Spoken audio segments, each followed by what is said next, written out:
The Ghost of Ridgeview, a tale of justice and redemption. When they shot down Cassandra Tate during what was supposed to be a routine traffic stop, the corrupt officers of Ridgeview believed they were silencing a persistent school teacher who asked too many questions. They never once wondered who her husband was. Nathaniel Tate didn't just know how to kill. He trained America's most elite soldiers to hunt and eliminate high-value targets for over 15 years. For the last decade, he had channeled those lethal skills into community service, teaching discipline and leadership to troubled youth. But now, after Cassandra's murder, he turned those skills back to their original purpose. As Ridgeview's powerful sheriff, Benjamin Crowley watched his criminal empire crumble, evidence surfacing, allies vanishing, a chilling realization swept through the ranks of his corrupt officers. They weren't facing a grieving widower. They had awakened a ghost from America's darkest covert operations. And this ghost was dismantling their organization piece by piece, saving them for last. The gym at Ridgeview Community Center echoed with the rhythmic thudding of fists against canvas. Nathaniel Tate stood behind a heavy punching bag, bracing it with ease as 16-year-old Isaiah Walker unleashed a rapid series of jabs and crosses. Sweat glistened on Isaiah's dark skin, his expression locked in determined focus. "Control your breathing, Isaiah," Nathaniel said, his deep voice calm yet commanding. "Power comes from discipline, not anger." At 47, Nathaniel wore his ears lightly.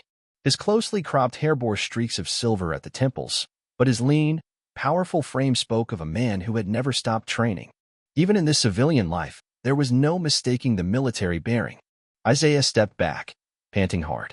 "But Coach Tate, when those guys jumped Malik last week, I should have hit back harder." Nathaniel rested a hand on the boy's shoulder. "Fighting without strategy is just violence. Violence without purpose solves nothing." Isaiah frowned. "But you were a soldier. You fought." "I did," Nathaniel admitted. His dark eyes grew distant for a heartbeat. "And that's exactly why I'm telling you, there are better ways." He nodded toward the punching bag. "This isn't about hurting people. It's about learning when to fight and when to walk away." The gym doors creaked open. Cassandra Tate entered, a bundle of energy contained in graceful strides. At 42, she was as striking as the day they met, warm brown complexion glowing beneath the lights, curls tied back in a simple ponytail. A group of teens trailed behind her, lugging boxes of art supplies. "Looks like you two are working hard," she said, flashing Nathaniel a smile that never failed to disarm him. Isaiah beamed. "I got a B+ on that history test, Mrs. Tate."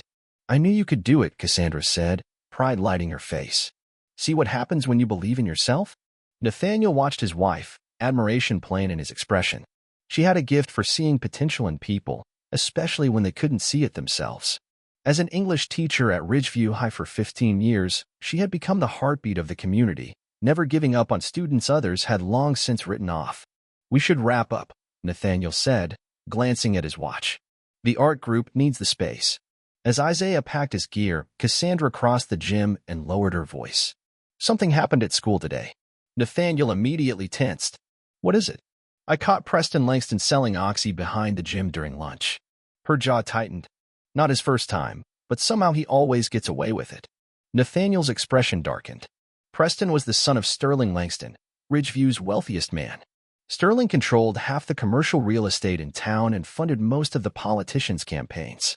His son had a reputation, but consequences never seemed to follow. "What happened when you reported it?" Nathaniel asked, though he already suspected the answer. "Principal Mathers said he'd look into it," Cassandra said bitterly. "Which means nothing will happen. So after school, I confronted Preston myself. And—" Nathaniel's voice dropped an octave. "He smirked," Cassandra said. "Told me I should be careful who I mess with in this town." Nathaniel's stomach turned cold. He knew a threat when he heard one.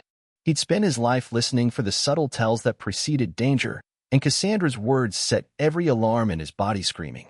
Across town, Preston Langston lounged in his father's office, throwing a baseball against the wall with increasing aggression. "She embarrassed me in front of everyone," he seethed. Sterling Langston glanced up from his bourbon. At 58, the man looked every inch the tycoon. Tailored suit, polished cufflinks, but Nathaniel knew better. Sterling had built his empire on fraud, coercion, and intimidation. "It's a teacher's job to discipline students," Sterling said with a shrug. "If you didn't want trouble, you shouldn't have been selling pills on campus." Preston dropped the baseball. "She said she'd get me expelled. That would ruin my college applications." That got Sterling's attention. For all his disdain, he had plans for his son. Ivy League education, inheriting the family business, and eventually controlling Ridgeview outright. What's her name again? Sterling asked. Cassandra Tate. Preston spat. Acts like she runs the whole school.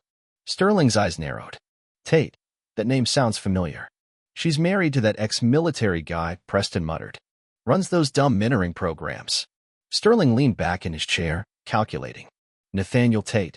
The man had earned the community's respect, especially in the predominantly black east side of town. Cassandra had the same respect and moral authority Sterling's money couldn't buy. Sterling picked up his phone. Let's see what Sheriff Crowley can do for us. Sheriff Benjamin Crowley was a hulking man of 60 whose bulk strained the seams of his uniform. His office was a shrine to law enforcement cliches, plaque after plaque commemorating his service, photos with governors and senators. But Crowley ran Ridgeview like his own personal fiefdom, and Sterling Langston was his benefactor. When the call came, Crowley answered immediately. Sterling, he greeted smoothly. What can I do for you? Sterling laid out his complaint, and Crowley's expression soured. Yeah, I know Cassandra Tate. Her husband's been a problem for years. All his talk about community policing and civilian oversight. Sterling's voice was silk. Sounds like we have a mutual problem. We might, Crowley agreed. I'll have Deputy Connor keep an eye on them, if they step out of line. That night, Nathaniel and Cassandra sat on their back porch, watching the stars. Their modest home in East Ridgeview was nothing fancy, but Cassandra's garden flourished in bright colors, and the neighborhood kids often filled the yard with laughter. I shouldn't have confronted Preston, Cassandra said, sipping tea. But I couldn't let it slide. You did the right thing, Nathaniel said quietly, his hand covering hers. People like Sterling Langston only have power when we let them. She smiled at him, but Nathaniel saw the worry in her eyes. He was about to speak again when she leaned in. You know tomorrow's our anniversary. 16 years, Nathaniel said, smiling. And I didn't forget.